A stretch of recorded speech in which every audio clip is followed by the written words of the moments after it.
Hello, okay. Hello everyone. My name is Anna, and I'm a peer academic advisor for the School of Physical Sciences. And today we're here with George Doe.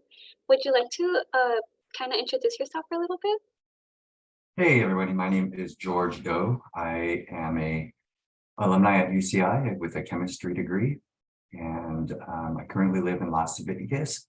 And I have two young boys, and I currently work in the pharmaceutical development industry. Very cool. So real quick, this interview is just to get to know George a little bit more. We're gonna have a series of questions, and he's very nice to meet with us today. So our first question is, how did you become interested in this field? Like, what motivated you? What inspired you to pursue chemistry? I s- I wouldn't say I stumbled on it. I followed my passion. So I started off as a biology pre-med major. And then while taking organic chemistry, I really felt that it was something that I enjoyed, especially the lab. And so my junior year, I transferred to chemistry. And as part of that, I transferred during the quarter. And so I had to take a prerequisite. I missed some of them. And so I actually stayed for 5 years. Oh, That was the reason why I changed. very cool. How would you say that most people actually get into the field of chemistry? Do you think it's very like they kind of know from the beginning, or kind of like how your story, it just kind of like the pathway just switches? I honestly don't know. I have met a couple people Uh-huh. who have known from the very start that they love it. Those are the people that I try to study with. Mhm. But outside of that, I don't know anybody who actually goes for it like that. So hopefully that helps. I don't know. It does. What would you say are some common entry level jobs with a bachelor's in chemistry? You know, I don't really think about it that way. And like as a degree, I think about a chemistry degree as you're learning the scientific method, you're being a critical thinker. And Mhm. so it's the way that your brain works. And if you are able to show that, I think you can be in any industry. Very cool. How would you say, kind of following up on that question, how would you say your major is relevant to your job now? I'm very lucky. I am still working in the science field. Mhm. And so when I first started, I worked in chromatography as part of drug discovery. And then I moved into working with reagents, so salts, acids. And then the company that I worked for acquired some biologics companies. And so I was trained in that. And so fast forward to where I am now, I'm working mostly in biologics. But again, it's the way that your brain works and processes information. And so even though it's a different field than chemistry, I think it's still related in the way that I think. I see. Would you say you would have to obtain more education after your undergraduate career in order to pursue industry jobs in chemistry? Um, I mean, if I back up, after with chemistry, I wanted to go to pharmacy school, Mhm, but I wasn't accepted. And so I got into the lab research sales industry. mhm, And so in my position, in business development. I don't think that I need a higher degree. And I personally think for me, in my situation, I don't think it would have helped mhm. in the sense that it would have taken me a longer time to actually get into the workforce. Okay, And then also in my role, I have support from those who have higher degrees. And so we work together as a team. I see. What would you say surprised you in your first couple of years working right after undergraduate? I was surprised that I really liked sales. I kind of knew it because at UCI, I did undergraduate research. And although I really liked it, I didn't have a lot of interaction with people. Mm, I also was an RA. And so interacting with a lot of people was something that I realized in myself. And so in a sales role now, the cool part is that I interact with a lot of people, but I also interact with a lot of scientists. So I'm learning a lot about the way scientists use their degree, mhm, different types of research projects. So yeah, those are the things that kind of helped me. Very cool. How were you able to establish a work and life balance in your field? That's really, really hard. In my role, we have a home office, and you don't really go into an office, and so there you have to really set your own boundaries on what you want to accomplish and what hours you want to work, and then balance that with some of the travel that I had to do. Mm, Um, and so it really depends on what your intentions are and what your priorities are. It's really hard to figure out, but I figured out the long way in that I started to see that I wasn't spending a lot of time with my kids. I mhm. wasn't exercising as I wanted to. Um, and so once I realized that, I was able to become aware of it and make the adjustments.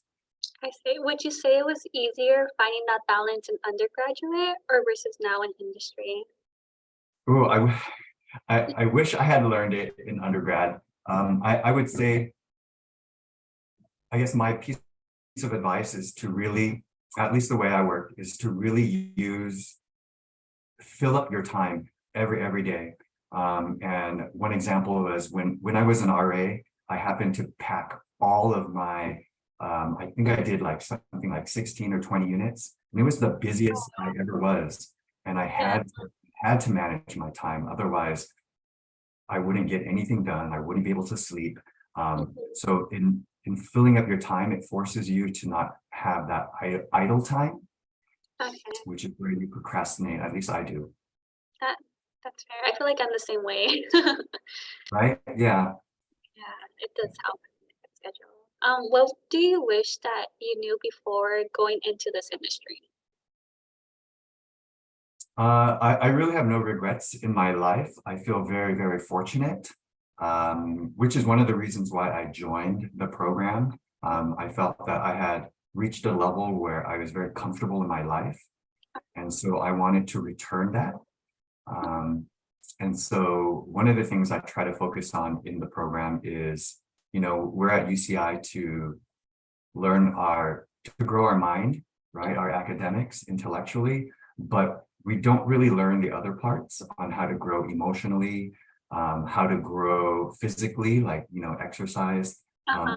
financial things. So, like how to get a credit card and how to Yeah. balance the checkbook, all of those things. What are premiums in insurance?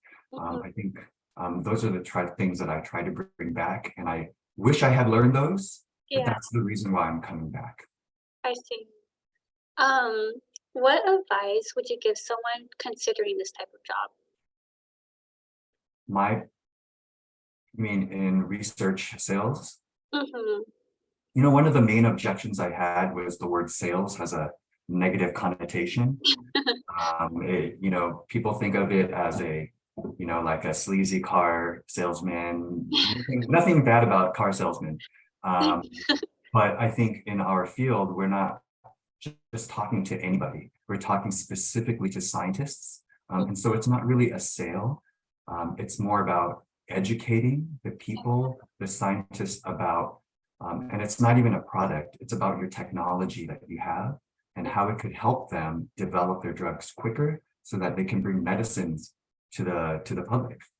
I see. What advice are you going straight into industry after undergrad? What advice would you give to students who aren't sure if they want to go into industry or higher education, right, like graduate school or like pharmaceuticals? Like, how do you think students should narrow it down in the end?